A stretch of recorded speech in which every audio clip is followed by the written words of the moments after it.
Hello, everyone. Hope you're well. Thank you for joining me this Wednesday. Hello, everyone. So, with all the technical difficulties and illness, but we finally are able to go live, and it makes me very happy to be able to do so. Been a busy day, and trying to set up and everything.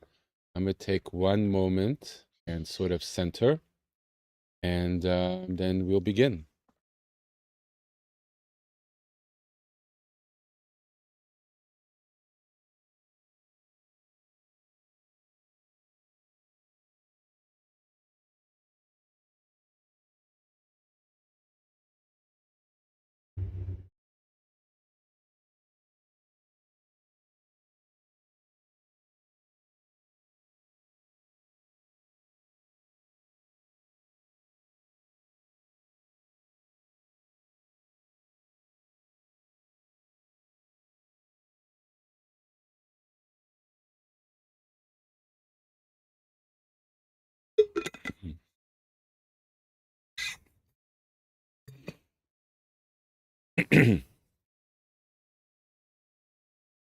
So thank you for joining me at the new time.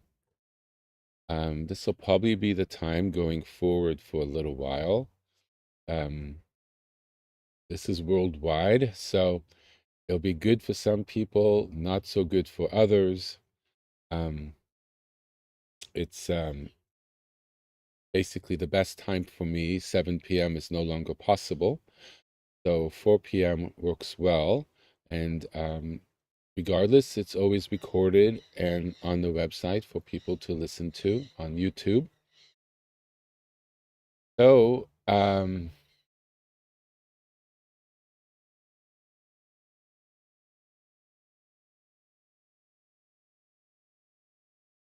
we've gone into a little bit of a mantra intensive leading up to New Year's. And since then, with some quite profound and advanced teachings, if I say so myself. I guess when we were entering into this winter practice, sort of focus we do during the winter, kind of said I'm thinking of focusing on mantras. I didn't think I would deliver this much. We've really gone into it. And I think it's good. I think the group overall, given the arc of my teachings for the last 3 years, have sort of been growing to this point. And it really goes to the core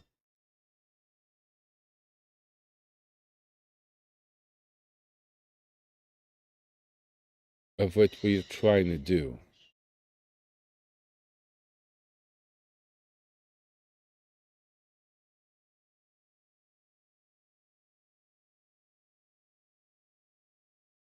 We're trying to repair. I don't like the word healing. What word did I use? Return to wholeness, to factory settings. And the quickest path is through mantras.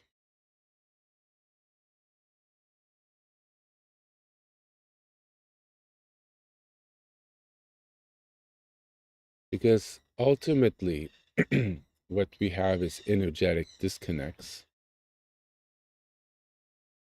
misalignments, energy that flows that doesn't flow, frequencies that we should be at and we're not. perspectives that we could have, we don't. And all of it comes back down to energy and frequency and flow. Not so much physical, though there's certainly physical elements.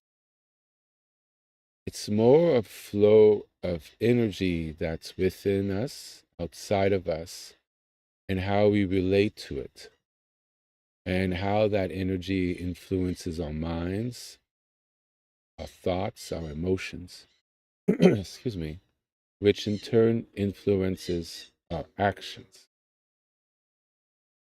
Our body's electricity. When we send out prayers, we send out thoughts, energy. Energy flows in us through our nerves, central channel. Tifferote system I've described is basically the flow of energy. So with mantra, using the names of God repeatedly, we are working energy. Names, sounds have vibrations, and vibrations, meeting vibrations, as a result. Good result, bad result, neutral result. Makes it bigger, makes it sharper, makes it duller, makes it fainter. Right? Like two waves meeting, it has an effect. Depending on what the wave is, how it interacts. Is the wave sharp, round? Is it big? Is it small? Soft? Is it hard? Yes? So when we put out a mantra in our body through our thoughts, which itself is energy, through a soft spoken breath, or louder, or outright saying it out loud,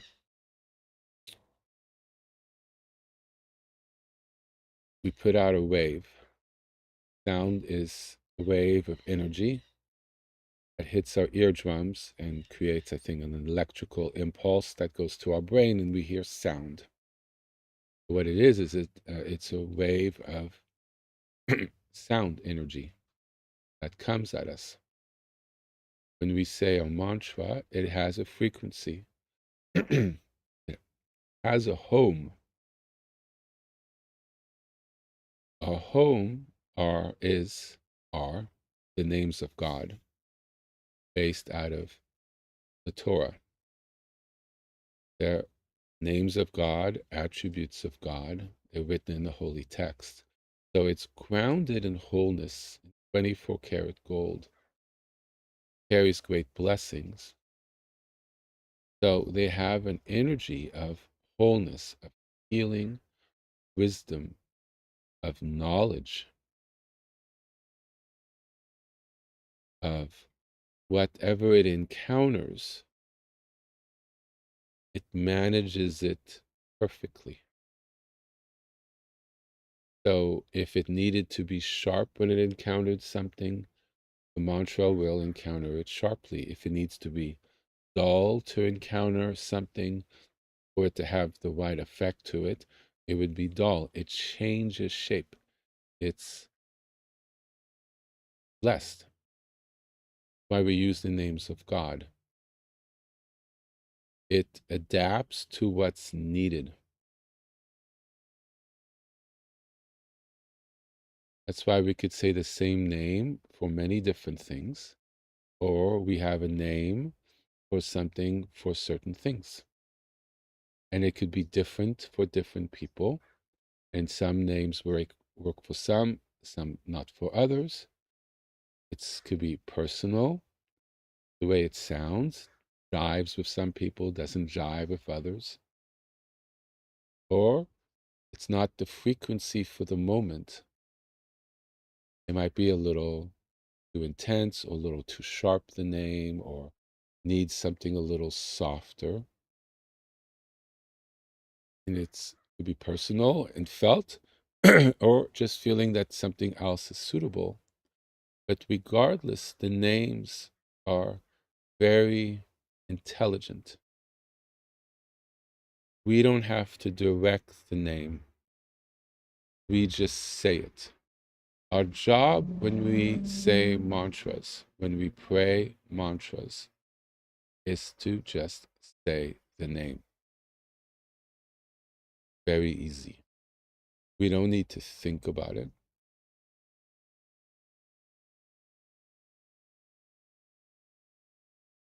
For the most part, is mantras which you could use to think. I haven't spoken too much, but if you're sending healing mantras to someone, if you have a picture of them or you think of them as you're saying it, it sends the energy to them. That's a one where you use your mind, but for the most part, you say it, and the energy goes to your system, and it knows what it needs to do. If you're anxious, that energy of anxious is in you, and the mantra will do what it needs to do with that energy. If you're anxious about a situation, what the anxiety is about, that information, work or whatever it is, relationship, is in you. The mantra sees what's causing the anxiety. It's an energy emanating from God because it's His name. So, in a way, it's a prayer. There's a connection to the source of what's the cause is. And there's that invitation for the mantra to heal the cause as well. So this requires a little bit of an open thinking, not linear. It's more expansive. That's more than what one thinks because it has a divine quality of omniscience, of extra level knowing, extra attributes of effect. It transcends what as human beings we're able to do ourselves. It not only helps heal the cause, that what's being affected, but it also helps heal the cause that causes something to happen. Yes. So you leave an open mind. These are things with time you get an experience with, and then you see, oh, this is real. Oh, that happened. Oh, he wasn't out there. Oh, I did get that experience. And you're left in wonder. How is that possible? How did that? Wow. First time you think, oh, it's a quinky dink. Second time, When you get to third, fourth, fifth time, you're like, okay, this this is real. And then you have gratitude because you're like, wow, how blessed am I that I have this to assist me in my life. It's to support us on our journey. It's known as the quickest path. Different levels of paths. Some take longer than others. Mantra is the quickest because we're working directly, energy meeting energy. And it's like the antidote. It cures, makes correct, and lines up. And we can build it up in our body through practice. So our bones, our bodies hold a lot of energy, right? We hold trauma. Excuse me. We hold trauma, right? We could hold grief. We could hold anger and anxiety. We all know we could hold a lot of things which we don't want to hold. We could also hold blessing. We can hold sacred frequencies. We could hold in abilities that grow in us, that we don't need to recite a name a couple hundred times before we feel anything. but it becomes once or twice, 3 times, because we've built it up in us. And as we build up these good healing qualities, these frequencies in us, there's less and less space for these other things we so much don't care about to fester in us. It's positive, that's acting out things we wish to let go. And that's how the healing happens. In a way, we're increasing good frequencies, which in turn push away, push out, heal frequencies that are disturbing. And we're also creating a critical mass in ourselves where we emanate that frequency. We absorb less from our world. We're no longer a sponge soaking in our environment. We begin to emit. We now put out more. But at the very least, we feel like we have a force field around us because our body's emitting enough that energy of prayer, of devotion, the sacred names, that whatever is around us doesn't quite seem to penetrate. We're less susceptible, we're less porous, because we've built up a positive charge, so the negative doesn't kind of able to get in as easily. Or if it does, we've developed skills to handle it. Excuse me, still a little, one moment.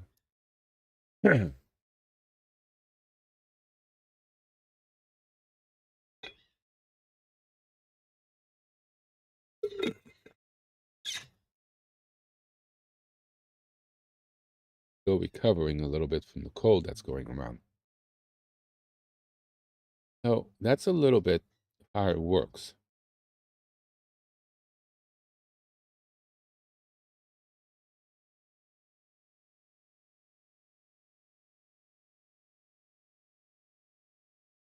And the thing about it is that you just do it.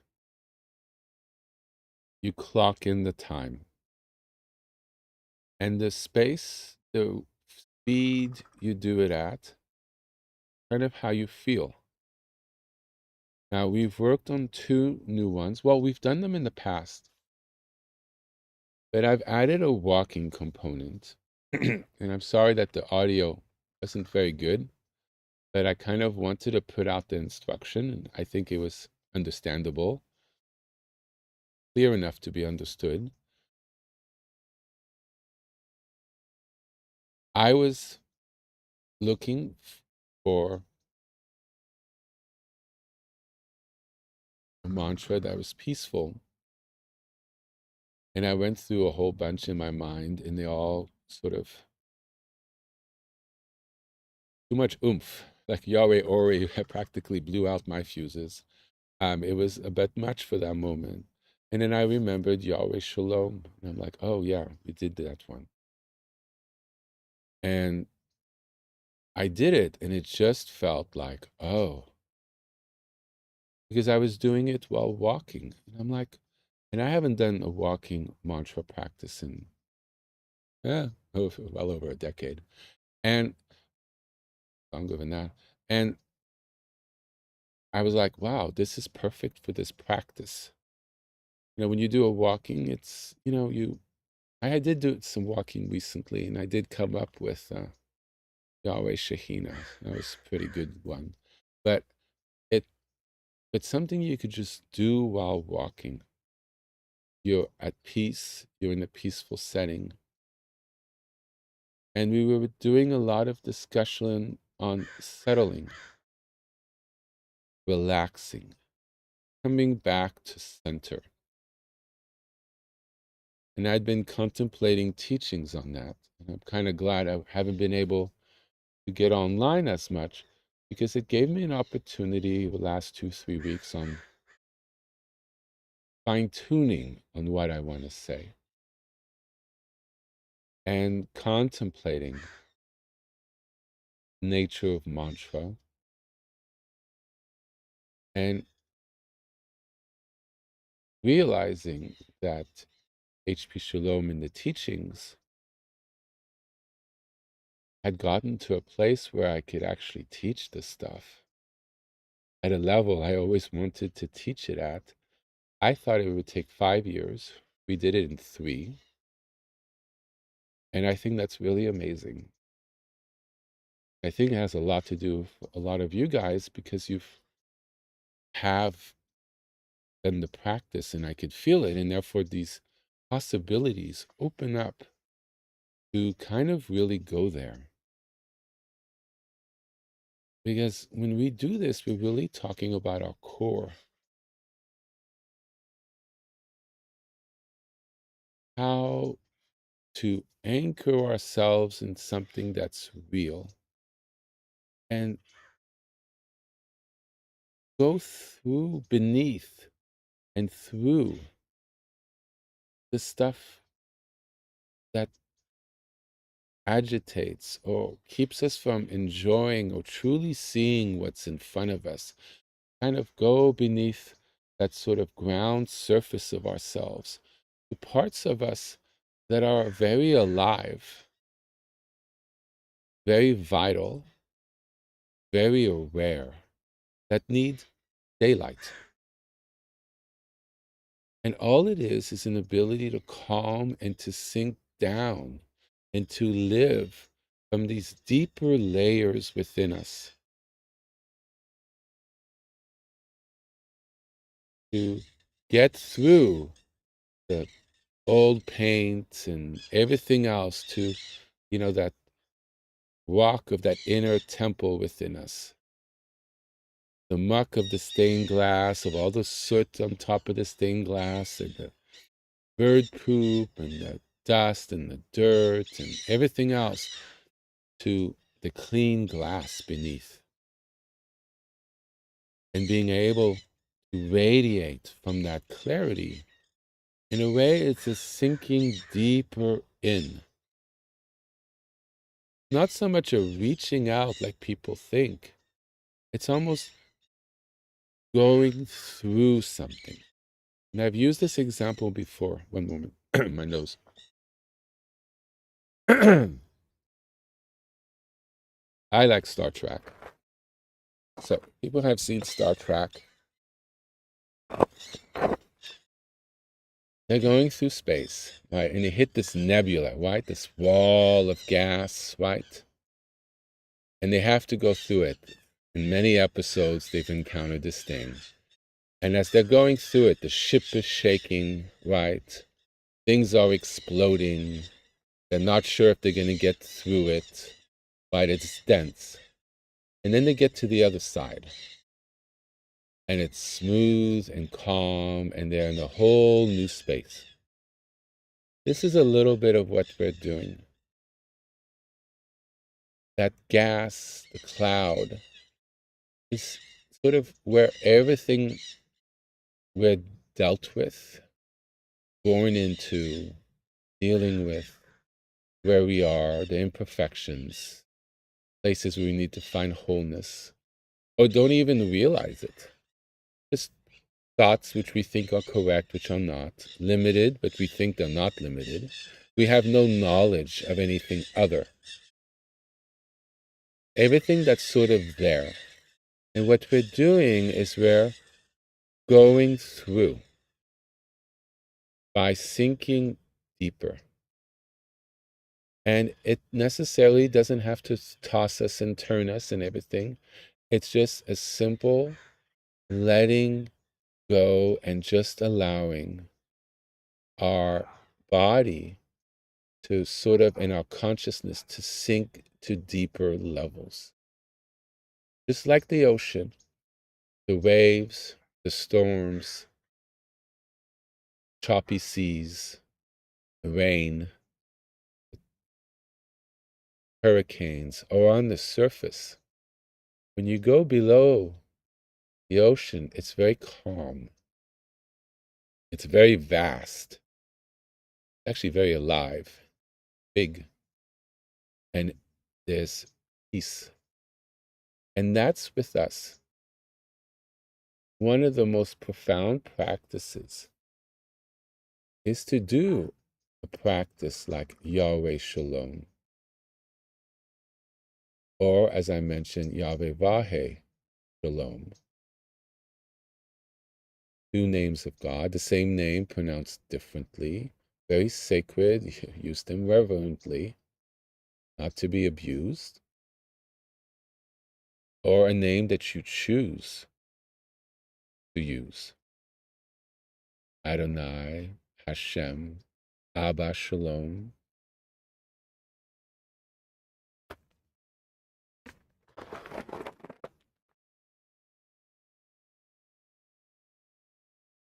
It really calls through the peace of God. When we touch in with that peace, it's like we're melting in the sun. We go calmer, our mind goes calmer. When our minds get calmer, it gives the body access to all sorts of energy that the mind had taken up. You start seeing clearer. Your hearing gets better. You feel calmer, feel more restful. Thoughts, new ways of seeing can come up. You feel connected to your environment more. You begin to awaken. You actually become bigger. It becomes more expansive. You're not in a tight box anymore. And it's not by fighting or pushing through or breaking through. It's actually very counterintuitive. It's by relaxing and letting go. I use the stronger names of God because that's what I'm particularly drawn to. And they're strong. I don't have time to waste. And it builds that relationship. You're plugging into a current that's divine. You're establishing a relationship. You're connecting you with the source. We're always connected, but, there's a lot of deeper connections, and there's a lot of repair to the connections. And the flow is, tight in this world. It's hard to find that connection and to build it. And people who have it, they've worked on it. And this is a way of opening that flow. In a way, it's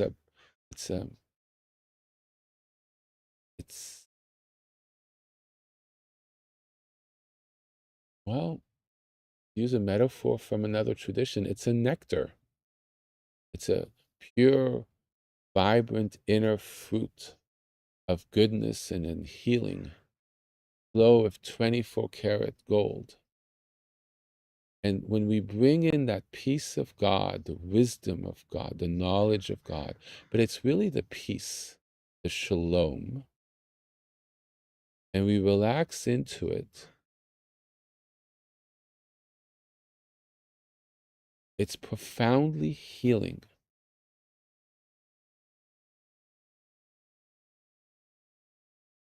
It's a little different from Yahweh Ori, the light of God. Powerful. So we would think, oh, that one's more powerful than this one. No, not one's more powerful than the other. They work in different ways. But by doing a lot of Yahweh Shalom, when you do Yahweh Ori, I guarantee you the Yahweh Ori will be much stronger had you not done the Yahweh Shalom before. Because you've worked through a lot. You've connected. You're deeper. You've become more sensitive to energies, more connected to energies. You've tapped into a greater space of being. This world becomes less fluid. I'm touching the ground, less solid. You realize there's a lot more going on than what you think.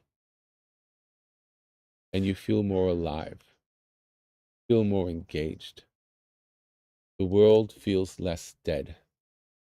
when you take a walk with prayer beads, if you choose to, and you recite the name,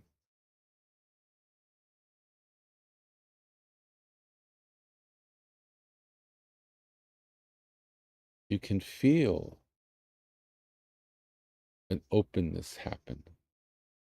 I immediately start slowing down. For a long time, when I say the mantras with my mala is just moving really fast. And with practice, boy, you can move it fast. I do Yahweh Shalom while walking. Very quickly, my pace slows down. I'm a fast walker. Suddenly, no. And it naturally slows down. I do one name per bead, not something I've done for a long time. And I notice, I don't think about it. I'm like, oh, this is so interesting. And I realize the rush, the speed. My day's pretty busy. Just left my body. And suddenly I was at a much slower rate. I'm like, what's going on here? Not to ask the question, to find the answer because you'll ruin it. But you notice, wow, just saying this name had that effect on me. And you notice, interesting. Afterwards, you think, would Yahweh Ori had done that? No, it probably would not have. In fact, you might be walking faster. The different names have different effects. And you're like, wow, Shalom's not even my language. I didn't know it meant peace. Right, but what's about the name? I wasn't even thinking of what it meant. And I didn't think that Shalom would make me slow down. And then you start realizing that regardless of our knowledge of what a word means, the syllables and what it does mean, because it's out there, even though you might not know it, has an effect on our body. And we start like, oh, this is much more complicated than I thought. There's a lot here. And as you go, the possibility is you start hearing the birds here in nature. You notice the leaves. You notice a fresh air. You realize you really haven't looked at nature in quite a while. You might have been in it, but you really were not quite in it. You had a bubble around you of speed, of static, that you hadn't really let it in. But yet, by somehow saying this name, that bubble had weakened, and nature, which was around you, suddenly you were resonating, touching in with it, and really seeing it.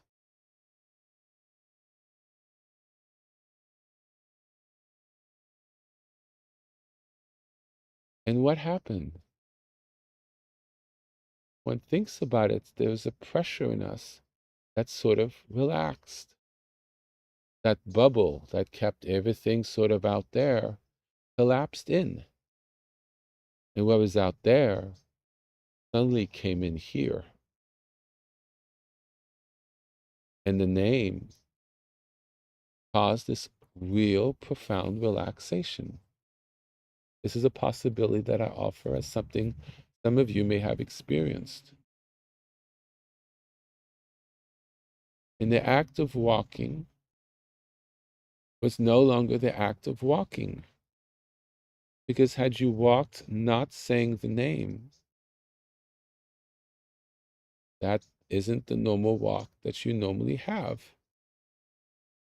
So afterwards, you think, what did the name make a difference? If I had been saying apple tree, would that have done the effect? Probably not. Any other name, walk, sing walk, or no, light bulb, whatever, would that have that effect? So you begin to have an understanding of the power of sacred names and how it's not just words. And you get an appreciation of the blessing they can bring to our lives. Yes? And then if you're bringing a prayer bead, for me, that took it to a whole different level. You could do a normal walk, you can say the name, but when you bring in the prayer bead, there's something about those prayer beads when you're walking, then it becomes a prayer. The whole walk becomes Yahweh Shalom, Yahweh Shalom, Yahweh Shalom. And it just fills your whole body. It's the energy of the prayer that's in the beads and the other prayers that you've done while holding the beads. The beads themselves hold energy, but you're moving them and you're reciting them. And then a whole new level opens up. Have some of you experienced that? And these are things to investigate, especially if you're new. Try walking for a couple minutes, then try walking saying a name. And if you have prayer beads, try walking with saying a name while doing a prayer bead and see the differences. And you're like, how could this make a difference? It does. And by taking a practice like this, it can change our entire lives because it helps ground us to a new base within us and anchors us deeper. So our whole lives revolves around something that's purer within us, more capable, smarter, more awake, more resilient in a way, because it's more conscious,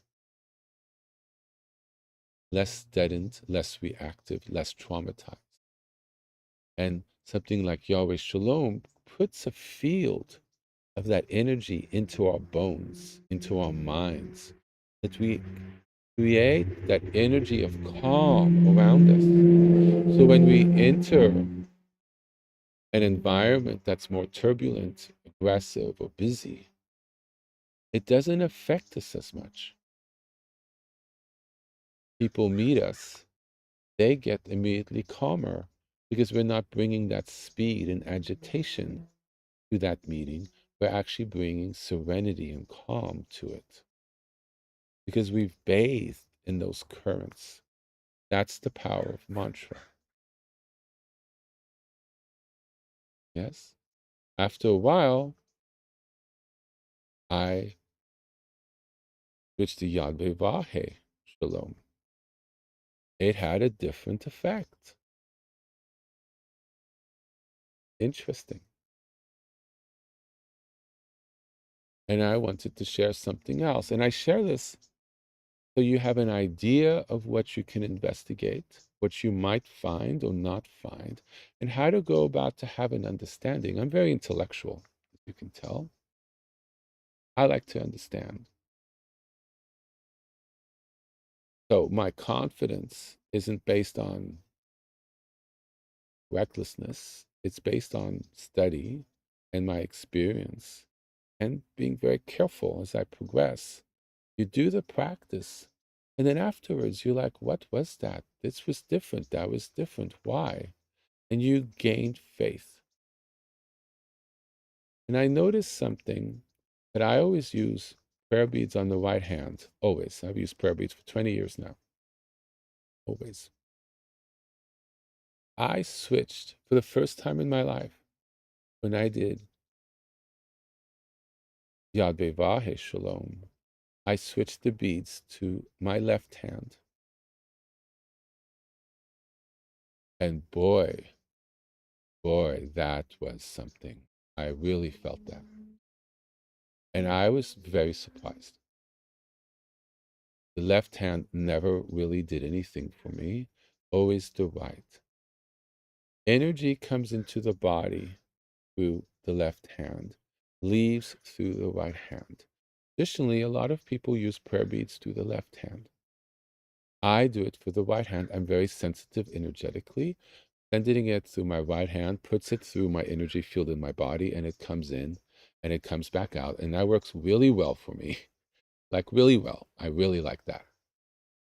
The left hand always didn't work. It actually made me feel quite unwell. And I was like, and I realized, and I kind of, I guess, want to share with you something I discovered was, because I learned in other traditions,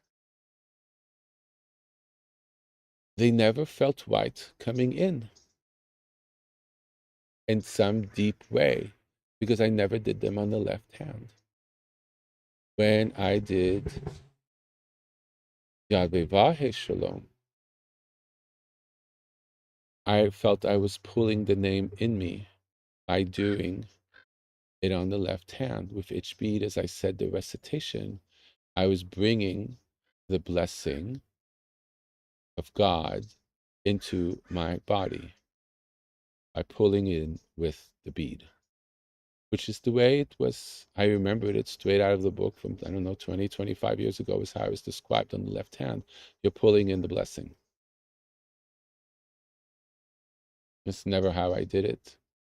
But when I did it, I'd never used that name and that combination till I gave you guys the practice. And then I expanded it after I started expanding it. And I pulled it in through the left hand, and I felt I was pulling in the blessing. And I'm like, oh, that's what they meant in that book. And I'm like, ooh, that was not home base. This is home base, because I did it that way. So there is a thing to discover. Right hand, left hand. What's the difference? Use it right hand, use it left hand. Yahweh Shalom feels really good on the right hand. Yahweh Shalom feels really good on the left hand. And I feel I'm pulling in the blessing of God on the left hand. And Yahweh Shalom, sending it through my body and through, it's more spacious, which I like. But that's my felt experience. And since we're not face to face and I'm not able to take questions yet, all I can do is share my experience to give you guys an example of things to inquire about afterwards, things to look into, things to say, oh, there's this, there's that. Oh, I feel it this way, but it feels different this way. Our body is different. The left hand is not the right hand. It does different things, which I'll get more into in the future. And so these are things to sort of understand. I like understanding how things work. But as you're doing the practice, you just do it. And like a tape recorder, you notice, oh, this is happening. Oh, okay. You don't go thinking about it. You're just like, oh, okay. And then if you remember afterwards, great. If you don't, well, eventually you will if it happens several times. Then afterwards, a couple hours later, you go, that's what was going on. What was that about? Huh. And that's when you could use your mind. But when you're doing the practice, you let go. Yahweh Shalom is letting go. Let go, let God.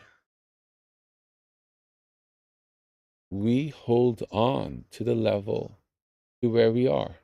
Our anxiety locks us on. The energy that we're at is like a force field. It holds us in place. Yahweh Shalom is like chamomile tea. Just lets you let go of that grip. When you walk, the body is moving. It allows energy to cycle up and through us. And so as we're relaxing and walking, we could find ourselves going slower. That it's no longer about how quickly we get to our destination, or whether we even get there. before we just decide to turn around and head back. It's no longer even about getting to the destination. It becomes about the experience of what we're seeing and are walking. And we don't even care whether we make it 100 feet or 2 miles. Interesting, because the walk no longer becomes about that, because we're so in the experience of, this is so beautiful. Oh, the sky. Oh, it smells so clear. Why aren't we noticing these things before? And then when we're doing the beads, then it becomes something else entirely. Then I feel the whole thing becomes a sacred act. It becomes really transcendent. And so these are things to look into. We're going to spend a little time on this. It's all about touching in with our inner heart, our inner Shekhinah, our inner temple, our inner cathedral, to the pure parts within ourselves, pass through the dead skin, the deadened parts, into a pure, beautiful, whole self that's here. It never left us. It's here. It's there. It's just there. It just needs to emerge through. And it doesn't push through. It, in a way, we relax into it. It's a letting go. With a walking meditation, we learn to relax and let go. We hold stuff. It's all our holding. We hold on to it. It's the human condition. I have flashbacks from things when I was 6, 7 years old. I'm like, oh my God, how do I even remember that? But, it was traumatic and my body's got it in there. What do? You relax, you let it go. Let it go. Let it go. And the thing is, with a practice like Yahweh Shalom, we're actually bringing in peace to fill that space. So at some point, there might be more shalom within us than other things. And at the core of us is shalom.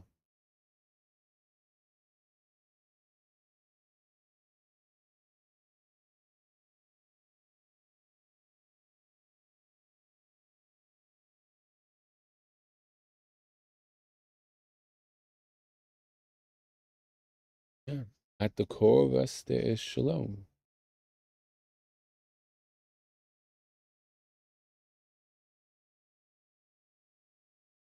And so we go gentle. We explore. We're explorers of ourselves, our inner selves.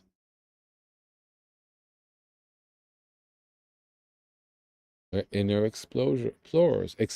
These are the inner yogas. And they're the quickest way. We don't have to change anything. We don't have to fix anything. We really don't need to learn anything. It fixes itself just by putting in the sacred name.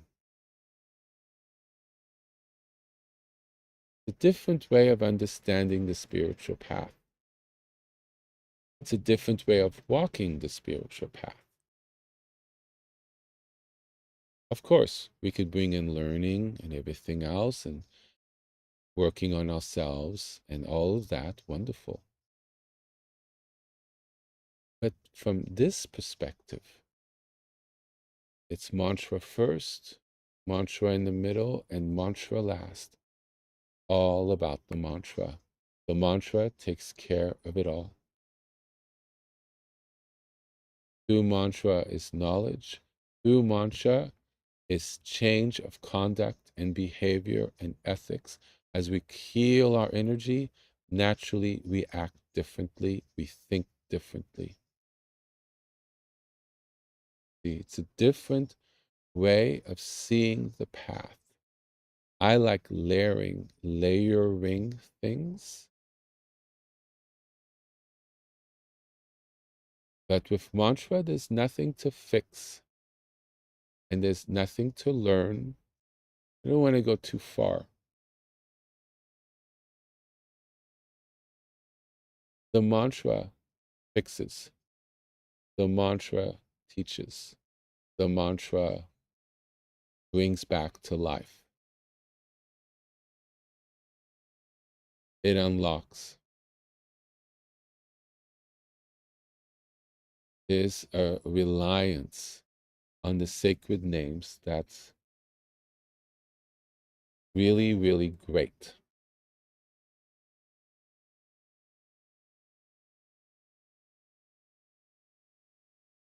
And so I encourage you to do the practice, especially in nature. Um, don't show off your prayer beads if you have it. People are very odd nowadays. Um, you're going to confuse people. What tradition are you? People are not very open to other religions. So people might think you're Hindu, and then a Muslim person might not be happy with you, or somebody might think you're this when you're that, and they're not happy with whatever they think you are. And don't go there. And this is, something private. So, if you're walking and people come by, just pull it into your hand, wait till they pass, or hide it in your other hand. It's not to be proud, just that level of acceptance that used to exist on this planet really isn't there anymore. And I think it's best to keep your private space. But to do the practice and find our calm, there's a whole series of teachings that I've been contemplating that I'll give over the next couple weeks, I think. And we'll talk about it, some of this a little more. And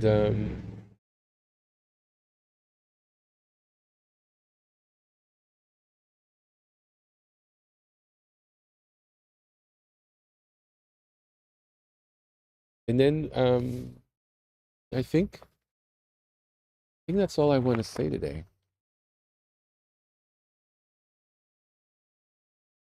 I hope it's given an understanding. I explain many different paths, many different ways, and they all are great and they all work. And so there's a lot to choose from. My first teaching that I recorded was on mantra. And that's where I think things really turned on with HB Shalom. And those were the first things I put on Facebook. I think that was the first Facebook I did. And I taught mantra. And I've been teaching mantra all the way through. And I think there's really something there.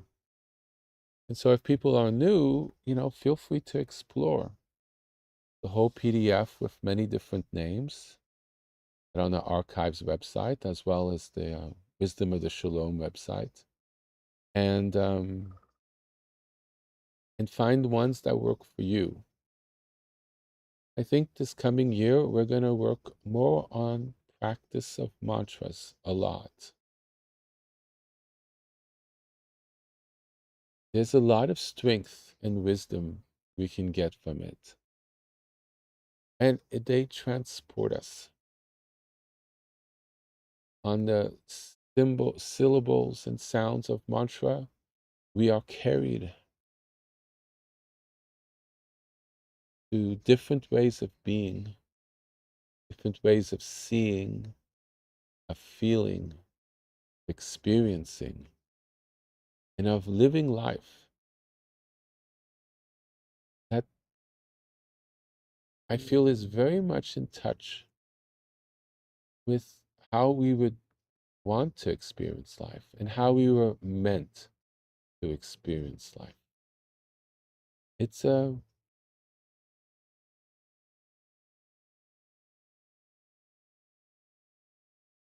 Mantras carry us, support us, and give us life. Mantras of God, I feel, are a great blessing. Sacred names of God are a great blessing. This is why I teach them, because they have power,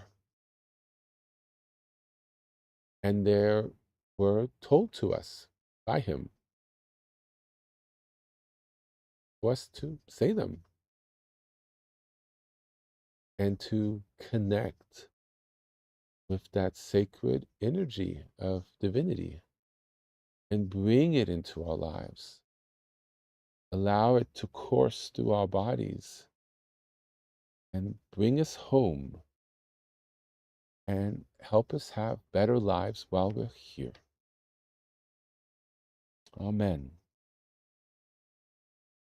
So maybe we do a little practice. I would like to do some walking meditation, but we'll do a little together first. And then I will sign off.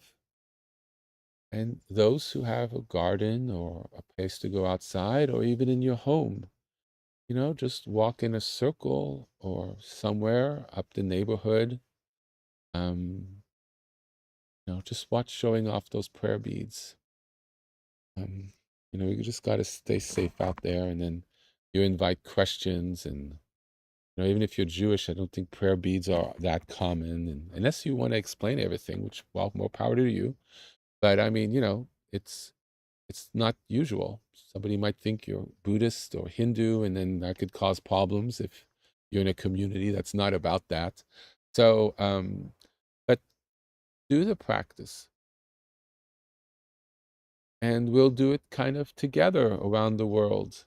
And if you do it in a room, there's a walking practice, which I haven't taught, but you walk really slowly and mindfully.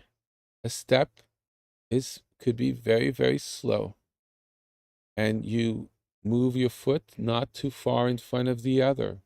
It's a very slow movement, very mindful, and you're more about the flow as you make yourself go around the room.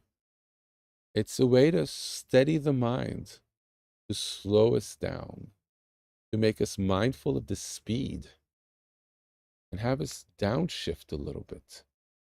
And honestly, when we downshift, us often a whole other world and a whole other ways of perceiving things come up. And we realize we were lost in our speed. And we think it's easier to live that way and it's more productive. But we lose a lot of details. Sometimes we realize it's not all that productive.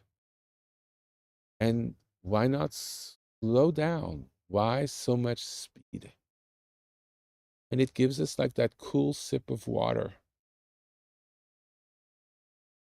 We realize, wow, I only walked for 20, 30 minutes, but I feel rested like I've been a whole afternoon out in nature. How did that happen in 20, 30 minutes? And then you contemplate that and you come to an understanding on why not and how to go about changing things in your lives to bring into effect that realization of how speed affects you.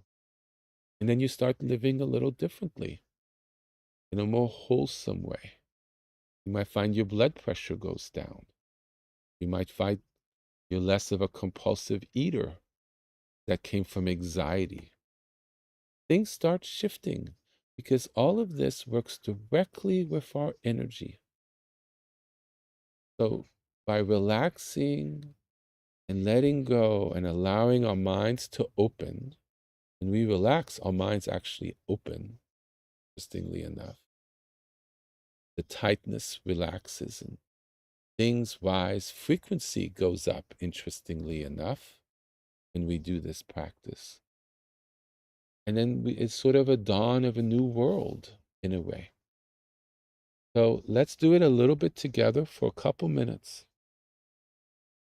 And then I'm going to go take a walk, and people who wish to join me can go off or just go around in a circle in a room. There's something about actually walking while doing this practice, more so than the others.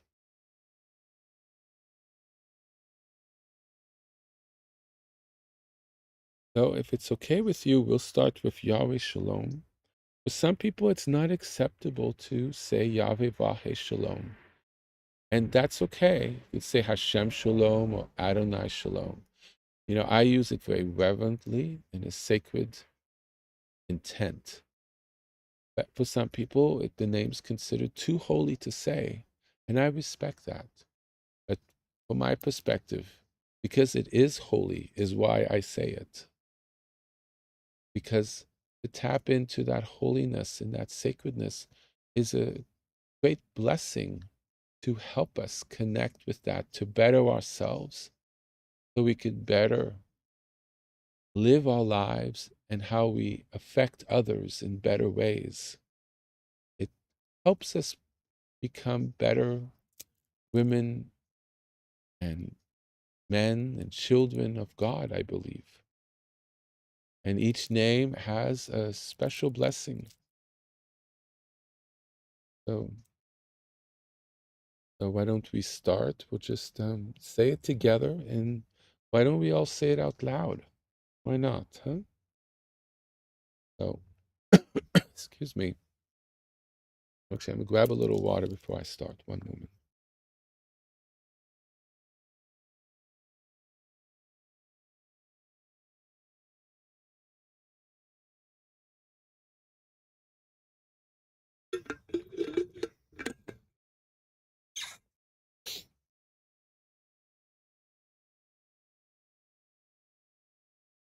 Okay. Oh, I sound much better. All right.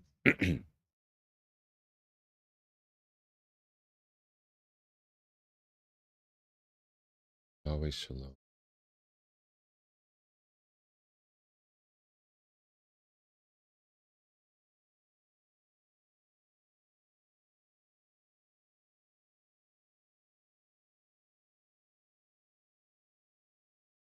Oh, put the microphone a little closer to my lips. I don't think anybody heard anything. Always shalom. Oh,